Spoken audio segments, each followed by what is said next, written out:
Familiar, you're familiar. So if you don't know by now, then you should probably get familiar.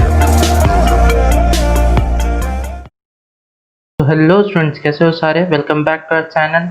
तो आज हम पढ़ने वाले हैं साइंस का chapter number 7, conservation of plants and animals. इससे पहले के सारे चैप्टर हम लोग कवर कर चुके हैं। यहाँ आई बटन पे देखने को मिल रहा होगा, और या फिर हमारे डिस्क्रिप्शन में उसकी लिंक मिल जाएगी, या फिर चैनल पर विजिट कर लो। वहाँ पे प्लेलिस्ट बनी हुई है, science class 8, geography class 8, civics class 8, maths class 8। ठीक है, हमने ज्योग्राफी भी पूरी लगभग ख़त्म कर ली है, बस 2 यूनिट बचे हुए हैं। तो आज देखते हैं conservation of plants and animals. छोटा सा चैप्टर है, बहुत सी चीज़ें तुम्हें पता होंगी।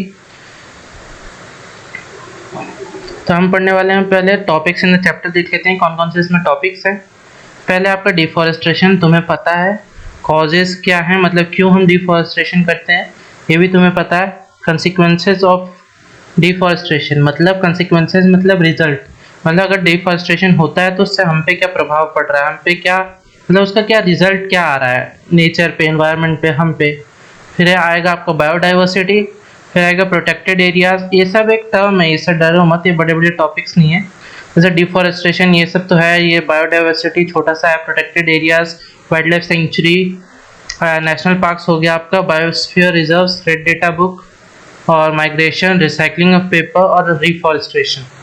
ठीक है, तो देखते हैं क्या है आज। तो हम पढ़ने वाले हैं डिफॉरेस्टेशन। तो डिफॉरेस्टेशन की डेफिनेशन क्या है।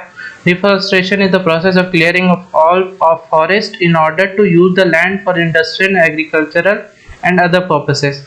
मतलब कि डिफॉरेस्टेशन एक ऐसा प्रोसेस है जिसमें भी हम फॉरेस्ट क्लियर करते हैं, कैसे, या तो काट के, जला के, कैसे भी, किस चीज़ के लिए, किस लिए यूज़, ताकि उस लैंड को हम यूज़ कर सके इंडस्ट्रियल पर्पस के लिए, एग्रीकल्चरल के लिए, या फिर कोई और भी जो चीज़ें हमें चाहिए। एग्रीकल्चरल के लिए क्या, वो पिछले चैप्टर में पढ़ा था ना, ज्योग्राफी के 4th यूनिट में, शिफ्टिंग कल्टीवेशन।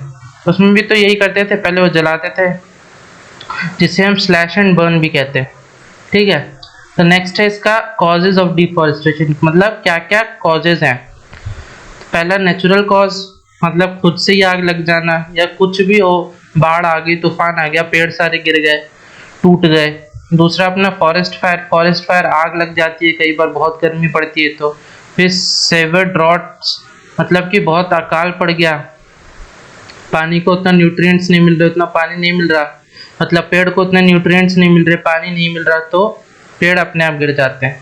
वैसे नेचुरल कॉज के अंदर आ सकता है, लेकिन हमारी ज़रूरतों के हिसाब से ही मतलब ख़त्म होता है, हम जितना ज़्यादा यूज़ करते हैं, तो इसको अलग से एक पॉइंट देती है सेवर ड्रॉट्स। ठीक है, फिर आपका man made cause, man made के हमारे बहुत कॉज हैं। ठीक है, using land for agriculture purposes. ठीक है जी।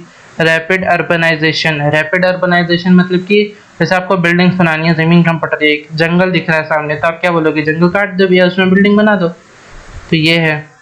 फिर procurement of would for fuel and furniture, मतलब कि उस वुड और फ्यूल को, उस जो वुड है उसको हम भेजेंगे काट के, किस चीज़ के लिए, फ्यूल के लिए या फिर फर्नीचर के लिए।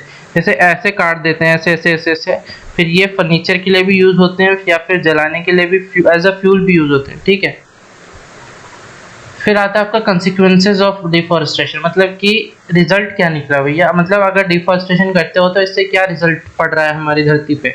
Increase in the level of carbon dioxide in the atmosphere which leads to global warming. ये देखो चार्ट है ना, धीरे धीरे बढ़ता जा रहा है, बढ़ता जा रहा है, बढ़ता जा रहा है। यहाँ पे आपका कार्बन डाइऑक्साइड, यहाँ पे ईयर है, तो 1700 में इतना था, 1900 में इतना था, एडी में इतना, 2100 में इतना, 2300 में इतना पहुँच जाएगा। ठीक, lowering of ground water levels, मतलब वही है, वाटर लेवल जो हमारे ग्राउंड पे थे वो बहुत नीचे जाते जा रहे हैं। क्यों? क्योंकि पेड़ नहीं है, डिफॉरेस्टेशन की वजह से। Increase in pollution level and temperature. ठीक है भैया, पॉल्यूशन भी बढ़ेगा, जब पेड़ नहीं है, CO2 लेंगे नहीं तो पॉल्यूशन बढ़ेगा ही, टेम्परेचर भी बढ़ेगा। ये सब ग्लोबल वार्मिंग की वजह से होता है। क्यों? क्योंकि जाहिर सी बात है, इसका मेन रीज़न यही है कि CO2 इंक्रीज हो रहा है। फिर decrease in fertility of soil and amount of rainfall, soil की फर्टिलिटी भी खराब हो जाती है, और मतलब रेनफॉल होने की भी संभावना कम हो जाती है। Increase in the frequency of droughts and floods, मतलब जैसे ग्लोबल वार्मिंग बढ़ी तो हमने क्या पढ़ा, अचानक से कभी भी ड्रॉट पड़ सकता है, कभी भी बाढ़ आ सकती है, ठीक है। Desertification conversion of fertile land into desert, मतलब कि हमारे सारे फर्टाइल लैंड डेजर्ट में बन सकते हैं। जैसे मान लो फर्टाइल लैंड होगा, इसमें कितना अकाल पड़ गया पानी का, इसका वाटर लेवल बहुत नीचे चला गया होगा, तो अब ज़मीन ऐसी हो गई है। तुमने कई जगह ऑब्जर्व की होगी ज़मीन ऐसी हो जाती है। फिर नेक्स्ट है तुम्हारा बायोडाइवर्सिटी। बायोडाइवर्सिटी थोड़ा सा बड़ा एक टॉपिक है, इसके अंदर छोटे छोटे टर्म है, वो तुम्हारे लिए इंपॉर्टेंट है, और बायोडाइवर्सिटी की डेफिनेशन इंपॉर्टेंट है। तो ये क्या, biodiversity is the species richness of the biosphere. ठीक है जी, कुछ समझ नहीं है हमें।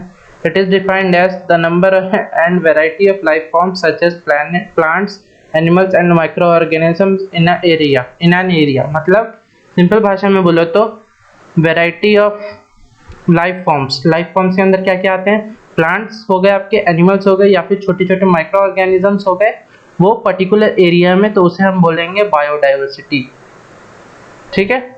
Biodiversity is the species richness of the biosphere.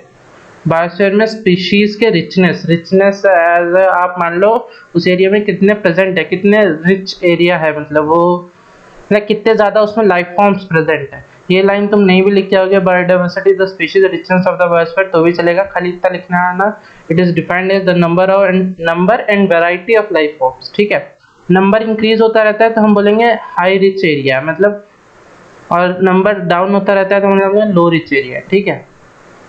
Number and variety of life forms such as plants, animals and micro organisms in an area. It supports all the essential living resources such as wildlife, fisheries and forest। ठीक है। Forest help in maintaining the delicate balance of nature। ठीक है जी, forest जरूरी है, हमें पता है। Animals living in the forest are called wild animals। ये बचपन से पढ़ते आ रहे हैं। वाइल्ड एनिमल और वो पेट पालतू जानवर में क्या फर्क होता है। ठीक है। The plants found in a particular area are known as flora of that area। ठीक है। मतलब प्लांट्स को हम फ्लोरा बोलते हैं और एनिमल्स को हम फौना बोलते हैं। हम याद कैसे कर लोगे, फ्लोरा से फ्लावर याद हो गया। फ्लावर किस पे होता है, फ्लावर होता है प्लांट पे, फ्लोरा से फ्लावर मतलब प्लांट को हम बोलेंगे फ्लोरा और एनिमल को हम बोलेंगे fauna. The animals found in a particular area constituent of fauna. Fauna से तो एनिमल में एन आता है, फौना में भी एन आता है, तो ये फौना ऐसे याद कर लो, ऑफ दैट एरिया। ठीक है। दो species of the plants and animals which are found only in a particular area are called endemic species. ये याद कर लो, फिल इन द ब्लैंक्स में भी है पीछे एक्सरसाइज क्वेश्चन में। Those species of plants and animals which are found only in a particular area are called, मतलब वैसे स्पीशीज प्लांट्स के या एनिमल्स के जो किसी पर्टिकुलर एरिया में मिलते हैं उसे हम बोलेंगे endemic species. Species is a group of organisms in population which are capable of interbreeding. अब आप बोलोगे भैया स्पीशीज क्या होता है, पर्टिकुलर स्पीशी की डेफिनेशन बताओ। मतलब कि हम ह्यूमन बीइंग एक स्पीशी हैं, एक डॉग देखोगे तो उसकी एक स्पीशी है, मतलब कि अब इंटरब्रीडिंग तुम समझ पा रहे हो, मतलब दो डॉग को मतलब एक डॉग से एक डॉग ही जन्म लेता है। ठीक है। मतलब तो उसके लिए अब मतलब एक डॉग से एक लोमड़ी तो जन्म नहीं ले सकता ना, मतलब वो दूसरी स्पीशी है और आपका डॉग दूसरी स्पीशी है। तो स्पीशी की डेफिनेशन क्या है, species is a group of organism. ठीक है भैया, समझ आएगा, इन अ पॉपुलेशन। ठीक है भी है, which are capable of interbreeding, मतलब कि इंटरब्रीडिंग के लिए कैपेबल होंगे। फिर जैसे ये है, ये एंडेमिक स्पीशी, आपको मतलब ठंडे इलाकों में ही मिलेगी। पेंगुइन, पोलर बियर ठंडे इलाकों में ही मिलेगा। White tiger run of Kutch या गुजरात साइड में मिलता है, या और भी जगह मिलता है, लेकिन किसी पर्टिकुलर एरिया में ही मिलता है। अब ये रेगिस्तान में थोड़ी मिलेंगे, ये जो मजे में ठंड में बैठे हुए हैं। ठीक है। The animals whose numbers are diminishing into a level that they might face extinction are called endangered animals. मतलब कि वैसे एनिमल्स जो अभी खत्म हो रहे हैं, मतलब कि डिस्टिंक्ट हो रहे, डिमिनिश हो रहे हैं, तो उनमें एक्सटिंक्ट हो रहे हैं, डिमिनिश हो रहे हैं, इसका मतलब यह है कि वो खत्म हो जाएंगे कुछ सालों में, उन्हें हम बोलेंगे इंडेंजर्ड एनिमल। और ऐसे एनिमल्स को जो हमें पता है जो खत्म हो रहे हैं, उनको हम एक पर्टिकुलर एरिया में अपनी निगरानी मतलब अपनी सर्विलेंस के अंदर रखते हैं, ताकि उनकी हंटिंग ना हो, ताकि वो खत्म ना हो। ठीक है। उन्हें पर्टिकुलर माहौल बना के दिया जाता है जिसमें वो सर्वाइव कर पाए। The animals whose numbers are diminishing to a level that they might face extinction, मतलब जिनके नंबर्स डिक्रीज होते जा रहे हैं जिससे कि आगे चल के वो खत्म भी हो सकते हैं, उसे हम बोलेंगे endangered animals. For example tiger तुमने सुना होगा, सेव द टाइगर। फिर लायन सुना होगा, फिर एलिफेंट्स होगा, ये हिपोपोटामस भी खत्म हो रहे जा रहे हैं। ठीक है। Project tiger was launched by the government of India to protect endangered tigers in their natural habitat. Project tiger, ऐसे ही जुलाई 29 को हम इंटरनेशनल टाइगर डे मनाते हैं, ठीक है। मतलब हम तो नहीं ज़्यादा ध्यान देते, लेकिन हाँ ऐसा है, ठीक है। The flora and fauna of a particular habitat can be protected through a special protected areas. तो वही जो गवर्नमेंट प्रोटेक्ट करती है, कुछ एरिया बनाती है, जू तो नहीं लेकिन कुछ एरियाज बनाती हैं जिससे हम नेशनल पार्क्स बोलते हैं, वो अपने निगरानी में रखते हैं, जिसके अंदर आप हंटिंग वगैरह नहीं कर सकते, लेकिन उन्हें पूरा वैसा ही माहौल मिलेगा जैसा नेचुरल माहौल उन्हें चाहिए, तो एक्सटिंक्ट नहीं होंगे। अब प्रोटेक्टेड एरियाज क्या होते हैं भैया, आपने तो बोल दिया प्रोटेक्टेड, अब क्या प्रोटेक्टेड, घर में बांध के थोड़ी रखेंगे। हाँ, protected areas is clearly defined geographical space, ठीक है, which is recognized and managed by government to achieve the long term conservation of nature, culture and preserve ecosystem। मतलब एक ऐसी जोग्राफिकल स्पेस है जो कि गवर्नमेंट मैनेज करती है, किस लिए, ताकि वो कंजर्व कर पाए नेचर को, कल्चर को या और इकोसिस्टम को।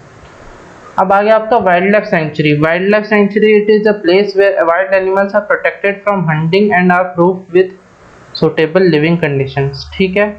मतलब कुछ रिस्ट्रिक्शंस होती हैं वाइल्ड लाइफ सेंचुरी में, for example Mudumalai wild life sanctuary in Tamil Nadu, Chilika bird sanctuary in Orissa etcetera.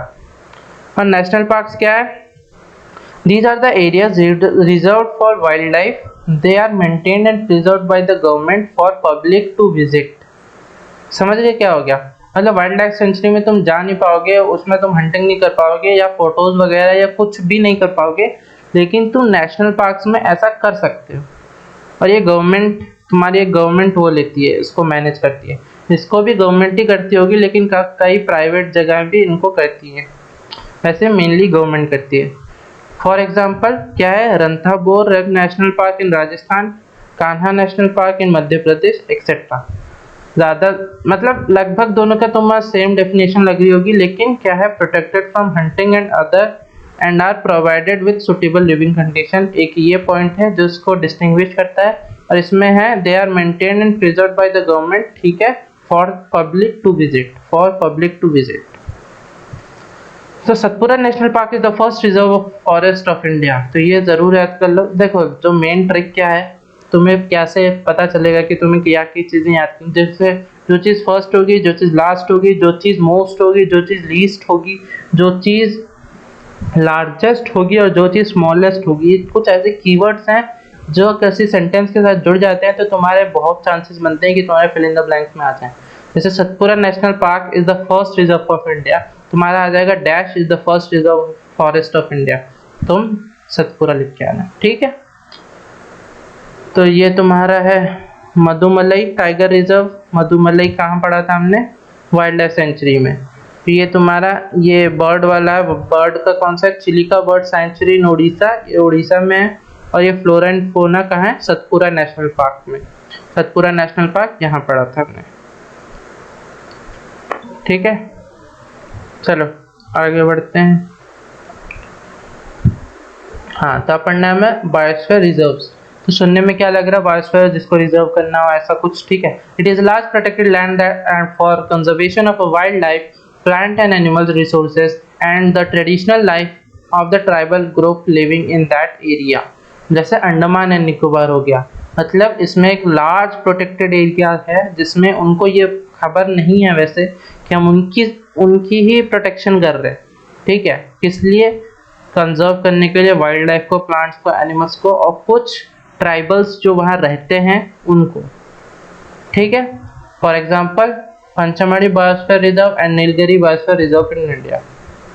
Okay, तो मतलब हमारी गवर्नमेंट बहुत मतलब खर्चा पानी भी भेजती रहती है अंडमान निकोबार के लिए, वो जो वहाँ पे ट्राइबल्स रहते हैं, मगर they usually don't accept that. वो चाहते हैं कि हमें हमारे हाल पे छोड़ दो, लेकिन हमने उन्हें रिजर्व कर रखा है, हमने उन्हें कोई परेशान नहीं करता, उन्हें वो अपने खुशी खुशी जी रहे हैं। अब रेड डेटा बुक क्या है, मतलब रेड डेटा से कुछ समझ आ रहा है कि ये कुछ खतरनाक चीज़ होगी, इसमें कुछ ख़त्म होने वाली चीज़ें लिखी होंगी। It is the source book maintained by IUCN। अब ये क्या हो गया, आपका फुल फॉर्म दिया मैंने एकदम रेड मार्क करके, इसे याद कर लेना full form. International union, I से इंटरनेशनल, U से यूनियन फॉर कंजर्वेशन, C से conservation of nature and natural resources. हाँ, एक ही N से दो N निपटा दिया। Natural and nature resources, nature and natural resources, international union for conservation of nature and natural resources, ठीक है। It keeps a track record of various endangered species of plants and animals. तो इसकी definition क्या बन गई? It keeps a track record of various endangered species of plants and animals. ये सब बच्चे लिख के आएंगे, लेकिन तुम्हें क्या लिख के आना है इसकी next line? It is the source book maintained by IUCN। उस टाइम याद रहे तो ठीक है, लेकिन ये याद कर लेना, क्योंकि क्या पता डायरेक्ट क्वेश्चन पूछ ले कि IUCN का फुल फॉर्म बताओ, तो याद कर लो, international union for conservation of nature and natural resources. तो ये उनका वो है मार्क सिंबल। तो नेक्स्ट है आपका माइग्रेशन। माइग्रेशन तुमने सुना होगा, माइग्रेट कर जाते हैं लोग यहाँ से वहाँ। क्यों करते हैं भैया? नौकरी के चक्कर में, घर के चक्कर में। तो सेम ऐसा ही हमारे फ्लोरा एंड फोना के साथ भी है। फ्लोरा तो नहीं, फोना के साथ है। It is the movement of birds and animals from their original habitat to other place at a particular time. मतलब कि कई बार ऐसा होता है कि मान लो कोई बर्ड्स हैं तो तुमने देखा होगा उन्हें रेनी सीजन या ऑटम साइड, ऑटम जब ऑटम पड़ता है तो वो यहाँ से वहाँ माइग्रेट करते हैं। फिर जब वो मौसम फिर से उनके सुटेबल हो जाता है तो फिर वो वापस चले जाते हैं।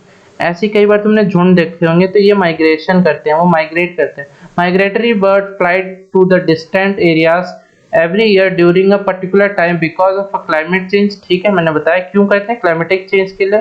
There original habitat becomes very cold and inhospitable, lack of food availability. ठीक है। Numerous migratory birds including ducks, geese, flamingos and cranes fly to India every year। और ये हमारे कुछ भाई बंधु भाग रहे हैं कहाँ, तो वो भी माइग्रेट कर रहे हैं। ठीक है। अब आपका recycling of paper, last 2 topic है। बहुत छोटा सा चैप्टर था, बहुत इजी चैप्टर है। रिसाइकलिंग ऑफ पेपर क्यों जरूरी है? 1 ton of paper is made from about 17 fully grown trees. मतलब कि 17 पेड़ जब तुम काटोगे तब उसमें से 1 टन ऑफ पेपर निकलेगा। तो इसलिए ज़रूरी है रिसाइकल करना पेपर को, क्योंकि तुम जितना पेपर मान लो रिसाइकल नहीं कर रहे हो, उतना यूज़ कर रहे हो, तब जाके तुम 17 कितने ट्रीज काट दोगी, वो भी fully grown trees. Paper should be recycled and use to conserve the forest. ठीक है, ज़रूरी चीज़ है। Each paper can be recycled 3 to 7 times. मतलब हर पेपर 3 से 7 बार रिसाइकल होना चाहिए। जैसे तुम कभी रफ बुक लाओ तो वो एकदम रिसाइकल्ड होते हैं, या फिर तुम्हारा न्यूज़पेपर भी रिसाइकल्ड होता है, लेकिन वो 2 to 3 टाइम्स रिसाइकल्ड होगा न्यूज़पेपर, क्योंकि न्यूज़पेपर के पेपर्स जो होते हैं वो थोड़े अच्छे होते हैं, और जो रफ बुक तुम लाते हो उसके पेपर्स और गंदे होते हैं, काले काले, तो वो ज़्यादा बार रिसाइकल्ड हो चुके होते हैं। इसलिए it prevent the release of harmful chemicals emitted during paper manufacturing in the nature. तो ये भी फायदा है। ठीक है, इसमें फायदा क्या है? मतलब कि अगर तुम नया पेपर जब मैन्युफैक्चर करते हो तो उसमें से हार्मफुल केमिकल्स एमिट होते हैं जो हमारे नेचर के लिए अच्छे नहीं है। मतलब अगर तुम उसको रिसाइकल करते रहोगे तो उतने हार्मफुल केमिकल्स कम रिलीज होंगे, मतलब तुम्हें कम जरूरत पड़ेगी, तो तुम रिसाइकल करते रहोगे। तो नेक्स्ट है रिफॉरेस्टेशन। अब तुमने डी पढ़ा है, अब ये री है। मतलब restoring of destroyed forest by planting new trees is called reforestation. मतलब कि जो तुमने अब तबाही मचाई है उसको सॉल्व करो। कैसे सॉल्व करो? कि नए प्लांट्स लगा के।